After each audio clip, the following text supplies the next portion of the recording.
Welcome to the Exam Room Live, brought to you by the Physicians Committee. Hi, I am the weight loss champion, Chuck Carroll, and this is the healthiest half hour anywhere online today. So we appreciate you joining us right here on Facebook and on YouTube as we attempt to help raise your nutrition IQ.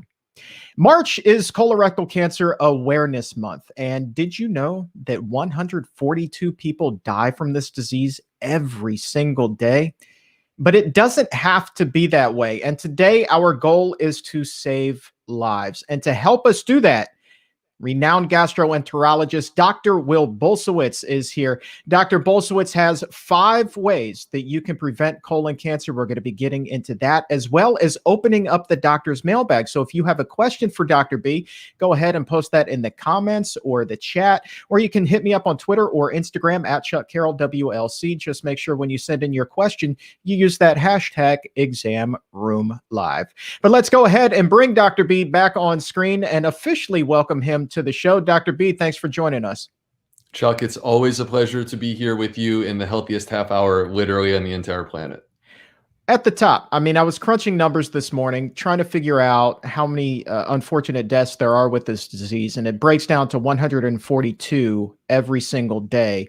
I'm curious, how many cases are you seeing in your practice? I've had days where I literally have diagnosed colon cancer in 2 different patients on the same day. Wow. This is not a rare condition. This is incredibly common. Just to put some numbers to it, we think between 4 and 5% of Americans will develop colon cancer during their lifetime. Wow. Now, take that. Okay. So basically I'm saying is about 1 in 20 people will develop colon cancer, and apply that to your high school graduating class. And that helps to put into perspective how many people in your class that people and were friends with, grew up with, will be diagnosed with colorectal cancer during their lifetime. It's a lot of people. And the key here, Chuck, is that this is a very preventable disease. It doesn't need to be this way. And today we're going to talk about some strategies to help protect ourselves. But, before I go there, let me just say that 150,000 people will be diagnosed with colorectal cancer in the United States this year. 150,000. And we think more than 50,000 will actually pass from colorectal cancer. And that makes it the second most deadly cancer that exists. And this is a disease of diet. Not every country has the same problem with colorectal cancer that we have in the United States. If you compare us to India, we have 800% more colorectal cancer than India does. 800%. If I said 50%, that would be a lot. I'm saying 800% more colorectal cancer. And Chuck, they did an interesting study where they compared the rates of colorectal cancer in African Americans, which is our highest risk population in the United States. And they compared them to people who are Native Africans eating a traditional diet. And what they found was that African Americans had 65 times more risk of developing colorectal cancer during their lifetime than someone who is a native African. And this is attributed to diet. So we have a modifiable risk factor. We have the ability to make choices about what goes into our mouth. And those choices ultimately can determine what is the likelihood during your lifetime. It can't completely protect you, but it can dramatically reduce your risk. And that's what we're going to talk about today. Absolutely. So I would just crunch the numbers as you were talking there. We talked about 142 deaths every day. Well, 410 people or more will be diagnosed with it every single day. 410. That is an extraordinary number that we can bring down. So let's go ahead and do just that. I know that you have put together 5 ways that you can help to prevent colon cancer. So let's start right at the top. What's your number 1? Yeah, so I have to start off. I feel compelled to say this because we're going to talk about diet and lifestyle and the importance of diet and lifestyle for protecting yourself. But our approach to protecting ourselves from colorectal cancer, which is highly preventable, should not be exclusively diet and lifestyle. It should include the best of diet and lifestyle and the best of 21st century healthcare.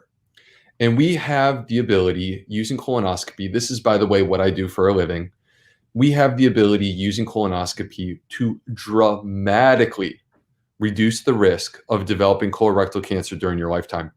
We believe that if everyone who is eligible got their colonoscopy, we believe that we would reduce the risk of colorectal cancer by 90%. Now, not everyone is going and getting their colonoscopy, but based upon the available data, even with only a percentage of the people actually showing up, I said before, 150,000 people will be diagnosed with colorectal cancer this year. Without colonoscopy, without a program to protect people, that number would be 300,000. Wow. We believe that colonoscopy reduces the incidence of colorectal cancer and reduces the death from colorectal cancer by 40 to 60%. So I think it's fair to say 50% less cases of cancer, 50% less deaths from colorectal cancer. And that's what we get by simply showing up for our colonoscopy. It's too good to pass up the opportunity. And the reason why I feel compelled to say this is I'm not just a believer in diet. I'm also a believer in using the best of medicine. And I've had patients who are vegan for decades, who have died of colorectal cancer because they refuse to have a colonoscopy. And that's why I think it's important for everyone to hear this. And let's talk a little bit about how important it is also to catch it early versus in its advanced stages. So if you're getting the colonoscopy, you find some polyps, your prognosis is far better than somebody who comes in and they found the advanced stage of cancer. If you come to me, hypothetically, and I'm your gastroenterologist, and I find a polyp, your risk of developing colorectal cancer is no different than a person who has no polyps at all. I removed the polyp. The polyp is what will grow into cancer if you give it time. And by doing the colonoscopy, I can painlessly remove it. I literally was doing this morning, Chuck, like literally leading up to us starting this call. I was doing that this morning, and my patients wake up and they can't tell that anything's different. But what is different is I just reduced their risk of developing colorectal cancer dramatically. Now, on the flip side, as you mentioned, Chuck, the risk of death related to colorectal cancer is very much attached to the stage. If you find early stage 1 colorectal cancer, it is highly treatable. It is curable. But if it gets to stage 4 colorectal cancer, which means that it has spread, not only is it not curable, because it's not, but it also, the risk of death goes up dramatically. And the problem is that you can't wait until you have symptoms, because by the time you have symptoms, typically it has progressed to a point that you don't want to be at. I see patients all the time with polyps and with early stage cancer, and they have no symptoms. The vast majority of people who have polyps and early stage cancer, they don't have symptoms. So you can't wait until the symptoms show up. You have to do it when you have the opportunity to have your colonoscopy, which, by the way, is 45 for most people. Well, I will tell you that, this aversion that a lot of us have to getting a colonoscopy, I kind of find ludicrous when you think about it. The prep is never pleasant. Okay. So let's just admit that right now. Right. And I think that that's really the biggest turnoff to this entire thing.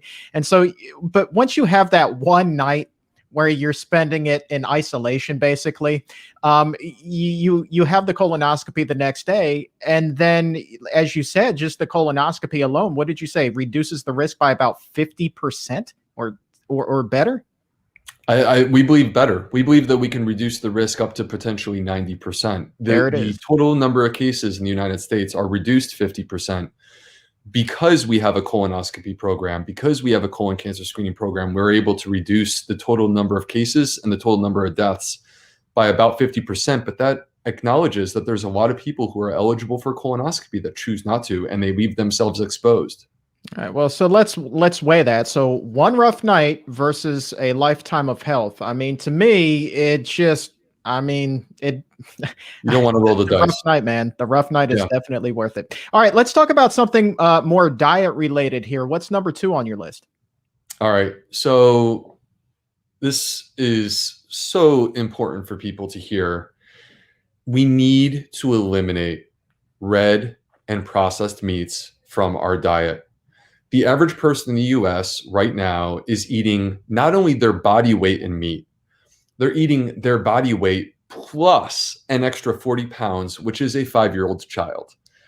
That's how much meat we're eating in the United States. And you wonder why we have more colon cancer than in Africa, than in India. I just told you why. Part of the reason why has to do with the effect of meat, specifically saturated fat, on our gut microbiome. We produce what are called secondary bile salts because of the effect of the saturated fat on our gut microbiome. And these secondary bile salts are directly carcinogenic.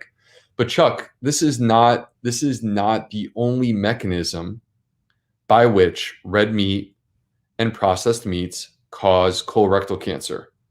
There's also the heme iron causing an inflammatory reaction. There are also multiple forms of carcinogens formed during the cooking process of the meat: aromatic hydrocarbons, nitrosamines, heterocyclic amines. These are carcinogenic compounds that you find associated with these products, particularly when they are being cooked at high temperatures, like everyone loves to do in the summertime when they fire up their grill. All right. So I just told you 5 different ways that red meat and processed meats lead to colorectal cancer.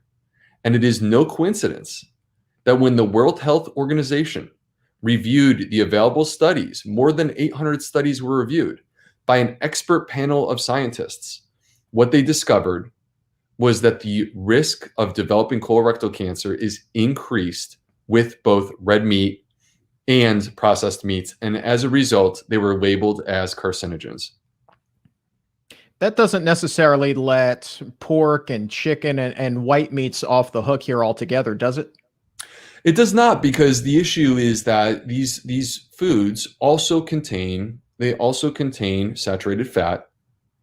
They also can form these carcinogenic compounds. So while there may be a graded risk where the processed meats are at the top of the risk pool and red meats are below that, that does not mean that there is no risk associated with chicken or with white meat or with pork. There still is risk associated with these. They're just not showing up as powerfully in the studies that we found. All right, let's go ahead and move down the list. Number 3, what do you got? So let's flip to the opposite side.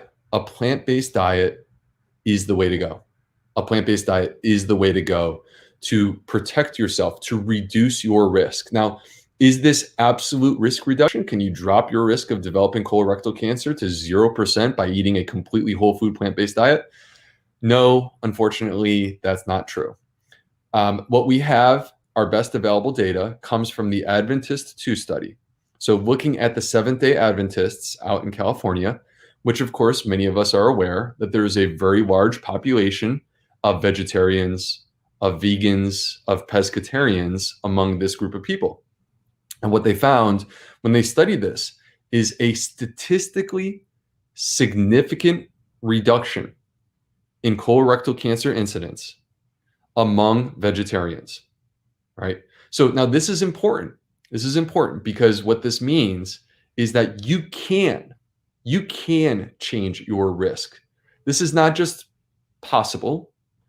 This is proven. This is a statistically significant reduction in the likelihood of developing colorectal cancer among people who were vegetarian. Now, they did not have an adequate number of colorectal cancer cases among vegans to really look at whether or not veganism performs superior to vegetarianism. That's a study that needs to be done, and we need more vegans out there to study them to really know whether or not that's the truth. But the bottom line is this: a plant-based diet is the way to go. Why would that be? Well, let me just rattle off a couple of things that you will find in a plant-based diet. You will find phytochemicals like EGCG in green tea, like resveratrol in grapes, like sulforaphane in cruciferous vegetables, my favorite, broccoli sprouts. You will find these phytochemicals, these compounds, that have all been connected to reduced risk of developing colorectal cancer. All right, you, sir, are a master of number 4 on your list. Even wrote a book about it. So what is the 4th one on your list here? We need to crank up my favorite nutrient, which is fiber. crank up. So I specifically left it out of the conversation about a plant-based diet because I wanted to say that fiber is a game changer when it comes to reducing your risk of colorectal cancer. How does this work? This is what's happening. When you consume fiber, it wiggles its way through your intestines until it gets down to your colon, which is where your microbiome lives. These microbes, they get into a feeding frenzy. They're so excited because you're actually giving them their preferred food. Fiber is the preferred food of your gut microbes. And when you feed them, they turn around and they reward you. They reward you by taking that fiber and transforming it into short chain fatty acids, butyrate, acetate, and propionate. I am obsessed with short chain fatty acids. I think they are the most anti-inflammatory nutrient. You and I could do an entire show about short chain fatty acids, but the bottom line is I'll cut to the chase, Chuck. When they looked at this, what they discover is that there is a direct mechanism by which short chain fatty acids, specifically butyrate, reduce our risk of colorectal cancer. They can take these precancerous cells and shut them down. And they actually induce what's called apoptosis, which means that they identify the cancer cell and they say to the cancer cell, you need to disappear, get out of here. And that's what happens. They disappear, they destroy themselves. So fiber is our friend, and it's no coincidence that in the largest study to date to look at the health benefits of fiber, they found not only decreased risk of developing colorectal cancer by consuming more fiber, but what they also found was a dose-response relationship. What this means is that with every incremental increase in the fiber in your diet, as you increase the fiber, you decrease the risk of colorectal cancer. Yeah, and that book, by the way, is Fiber Fueled, a fantastic read. Matter of fact, somebody in the chat already has mentioned today that they're in the middle of reading it as we speak. Hopefully not during the show, but after, again, pick it back up. So just a great read. Cannot recommend that one highly enough. Fiber Fueled. Let's bring everything home, my friend. What is number 5? All right, number 5. I have to take advantage of this opportunity. It's a little bit self-serving. I grew up in Syracuse, New York. I am a Syracuse Orange fan, and they are playing literally right now in the ACC tournament. So it is basketball season. And I'm saying for number 5, let's go Orange. But what I really mean is not just me self-serving on Syracuse. I'm talking about turmeric. I'm talking about turmeric. Turmeric, that bright orange color. That orange color is so special because it comes from a phytochemical called curcumin. And Chuck, we have tons of studies, like literally hundreds of studies, where they have shown that curcumin has anti-cancer effects when it comes to colorectal cancer cells. And when they've studied the effect of turmeric, which contains this phytochemical curcumin, in a high-risk population that has a condition called FAP, familial adenomatous polyposis. Basically, this is a condition where people are at extremely high risk of developing colorectal cancer. When they started giving them more curcumin, more turmeric, guess what they saw? 60% decrease in the number of polyps, 50% decrease in the size of the polyps. What I'm saying to you is that eat a plant-based diet, eat it in abundance, eat it in diversity, and let's go Orange, get some turmeric in there because the turmeric is good for protecting you from colorectal cancer. The cues finds its way onto the show. I'm surprised that you're here. I've forgotten that the tournament was ongoing as we speak, man. It is March, isn't it? Okay.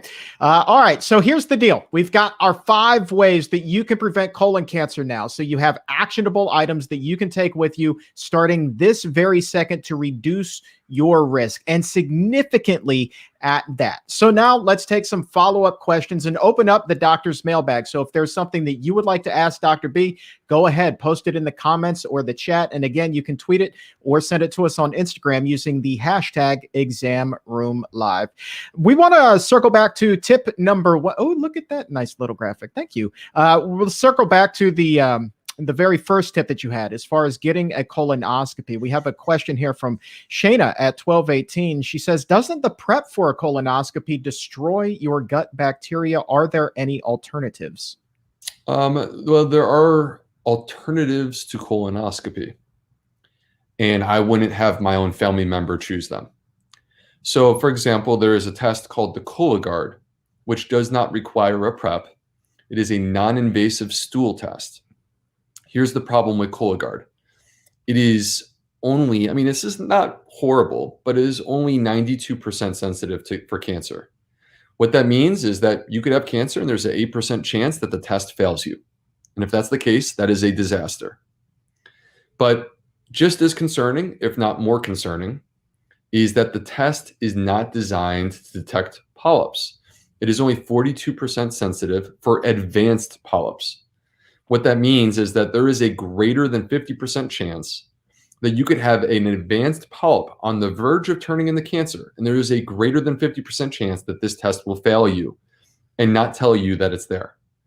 And that, unfortunately, means that you have missed on the opportunity to find it as a polyp rather than finding it as cancer. So I would not recommend this test for the vast majority of people. I'll spare you the people who I do recommend this test because there are some. But with regard to the prep, destroying your microbiome, it does have an effect on the microbiome. I would not classify it as destroying it. It's a transient effect. What that means is that there is a temporary change to the microbiome, but then as soon as the colonoscopy is over, you go back to eating your healthy plant-based diet and you immediately bounce back in terms of your microbiome. There is no long-term harm. I don't see patients in my clinic who are worse because they choose to get a colonoscopy. This, to me, is not something that I would say is a good reason to try to avoid. I mean, again, bear in mind, there are literally 50,000 people who will die of colon cancer this year. It is the second most deadly cancer, and we think that 90% of those cases could be prevented by simply doing a colonoscopy when we ask you to show up. So it sounds to me like you're basically saying flat out that healthy gut bacteria can be very resilient. The gut is very resilient. The gut microbiome is very resilient. I mean, you are far worse off taking 1 day of antibiotics than you are doing a bowel prep. So to shy away from doing a colonoscopy because you fear that the colonoscopy prep is going to damage your microbiome, I'm here to tell you that as a gastroenterologist and as the author of a book about the gut microbiome, I don't see that that weighs out equally. I think that the risk of colorectal cancer way outweighs any sort of concern related to the gut microbiome. 1209, Gail wants to chew the fat a little bit more. We talked a little bit about this earlier in the show.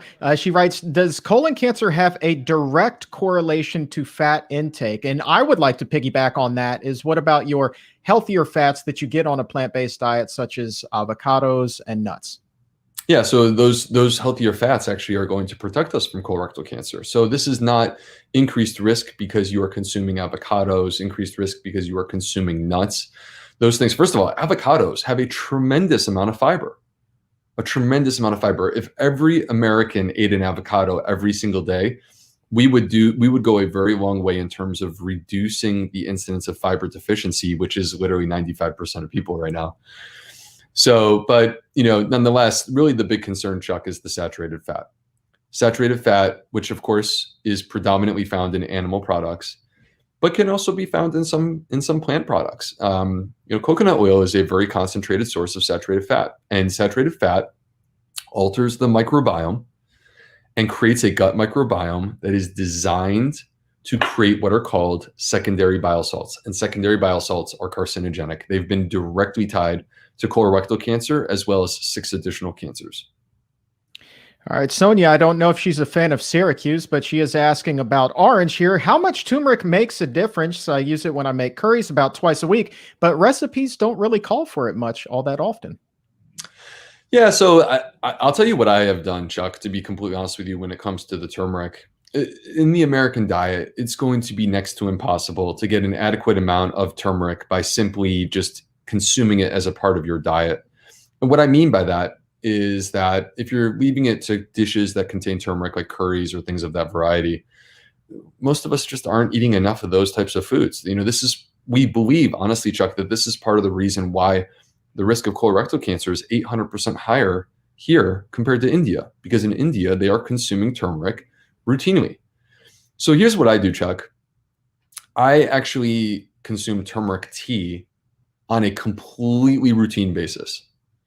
So, for example, in the evening, many people will go and have a glass of wine or they'll have a beer. Instead of having alcohol in the evening, I have turmeric tea. And it's so easy to make. And I just have that in the evening before I go to bed. And that's how I get my turmeric. And I do that on, probably honestly 5 nights a week. So Sonia popped up right away in the chat and she says, as a matter of fact, I did go to Syracuse. Orange forever. How about that? Here is a great question from China right underneath of Sonia's statement there. China wants to know, so are we supposed to eliminate all red meat permanently, or can we have a steak every once in a while on holidays and special occasions? Well, I mean, it's kind of like this, to be completely honest with you, Chuck. Is one cigarette going to cause lung cancer? No. No one in their right mind would say that.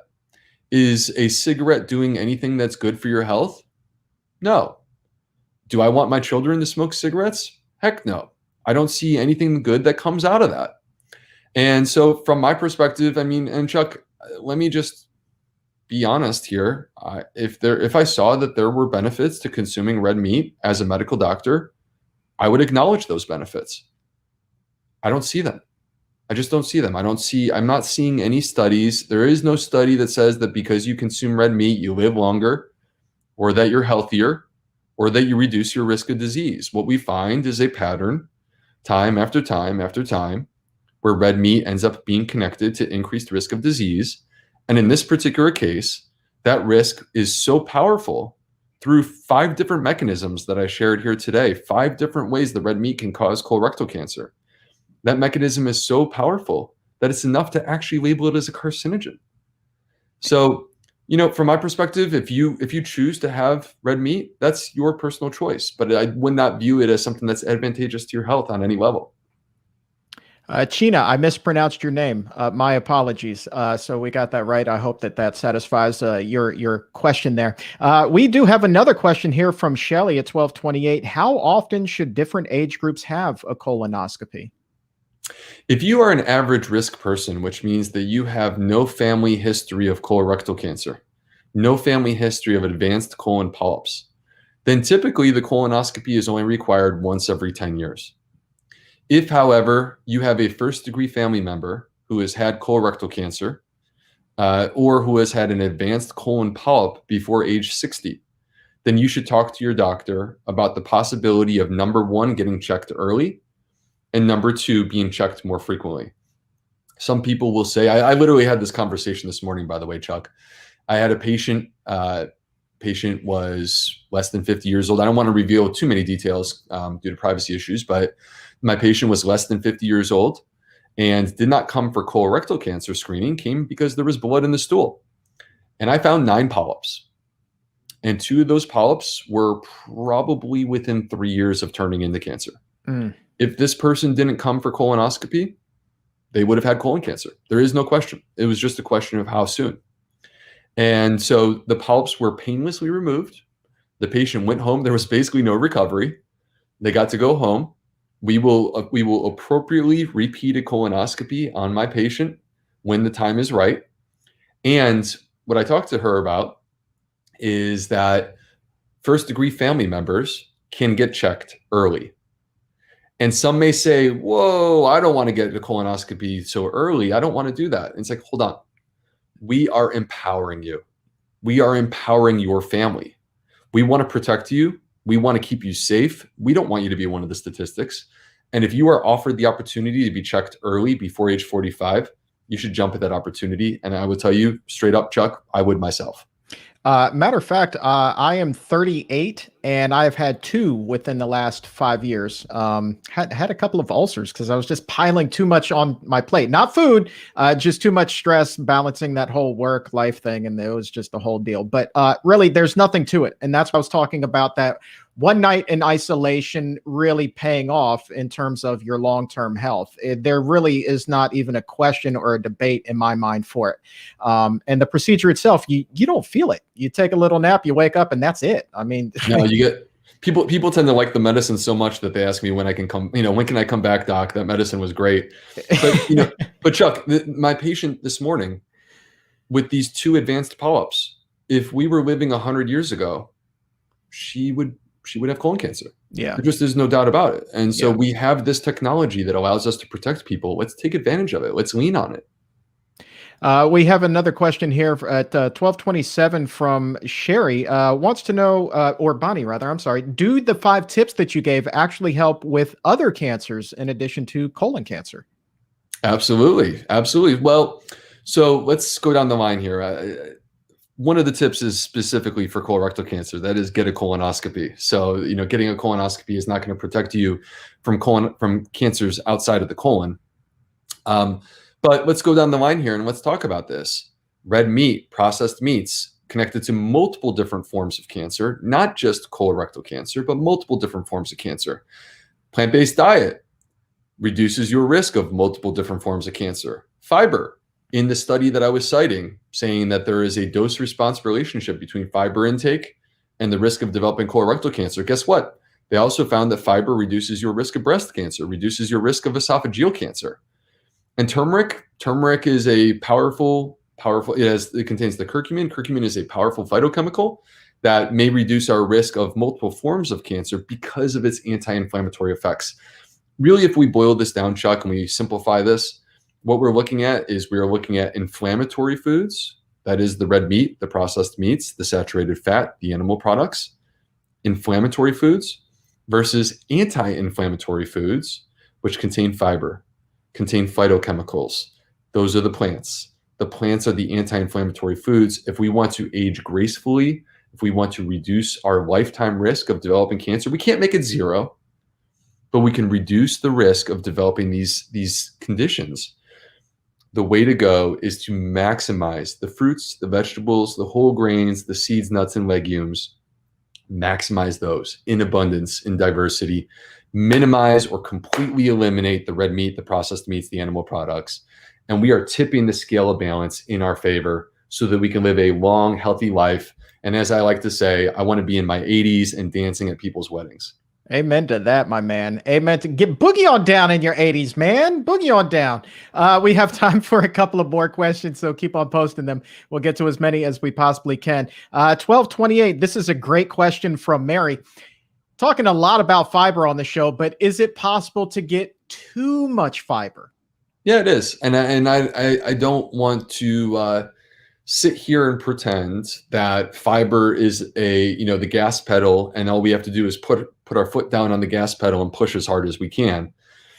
It is possible for you as an individual to exceed your capacity for consuming fiber in the same way that it is possible for you as an individual to exceed your capacity for exercise. Fiber is like exercise for your gut. Just like going to the gym, there's a certain amount of exercise that we are capable of doing. And when we go to the gym, we all kind of know what that is, right? We know how far we can run. We know how much weight we can lift. And we stay within those bounds so that we don't hurt ourselves. When it comes to fiber, if you have not been consuming a high fiber diet, you want to go low and slow as you ramp up the fiber in your diet. You don't want to go too hard. You don't want to go too fast. Ease your body into it, just like you are exercising your gut. And that's how you get more fiber. Is there an absolute excessive amount of fiber? No. Chuck, our ancestors, study after study after study is showing us our ancestors were consuming 100 to 200 grams of fiber on a daily basis. The average American right now is getting 17 or 18 grams of fiber. There is no such thing as too much. It's just too much, too fast for right now. You need to back it off in some cases if it's excessive and more than your body can handle. All right, 2 more. When adding turmeric, do you have to add pepper for better absorption? Brilliant question. Probably also a Syracuse fan right there. So it's a great question because it comes to a point that I wanted to make when it came to turmeric and I forgot to, which is that the active phytochemical, which is the curcumin is not very bioavailable in its native state. All right, what that means is that it's hard for us to get as much curcumin as we actually want. And there's this health hack that I'm fascinated by, Chuck, on a number of levels, which is that when you combine turmeric with black pepper you increase the absorption of curcumin by 2,000%. I said that right. Ooh. I'm not exaggerating. In a study, they found that by adding black pepper to curcumin, to turmeric, you increase the bioavailability of curcumin by 2,000%. Now, what I'm fascinated about is not just the 2,000%, because I think that's really cool. But what I'm also fascinated by is how did we evolve to have this combination work so well? Because when you think about curry or you think about these types of foods, they're always done in combination. It's like we found it ourselves. It's like there was this intuitive gravitational force that pulled us in, where it was like, hey, we got to put the turmeric and the black pepper together, and boom, here we go, kitchen chemistry. All right, final question. I'm not sure that Celeste went to Syracuse. She's probably a Notre Dame graduate. That's what I'm banking on, because this is one of the best questions I think has ever been asked on the show. All right, Celeste, bringing us home in a big way. Can you please clarify if charring anything has any risk? I see many vegans are texture squeamish and tend to overcook things like veggie burgers. I think the charring still provides somewhat of a risk regardless of what the food is. There is some risk. There is some risk related to high heat cooking of any type of food. When you char any food, there is the development of some carcinogenic compounds as a result of that process. Now, that being said, is it a level playing field? Is, charring grilled like bell peppers on your grill, is that the same as charring a steak? No.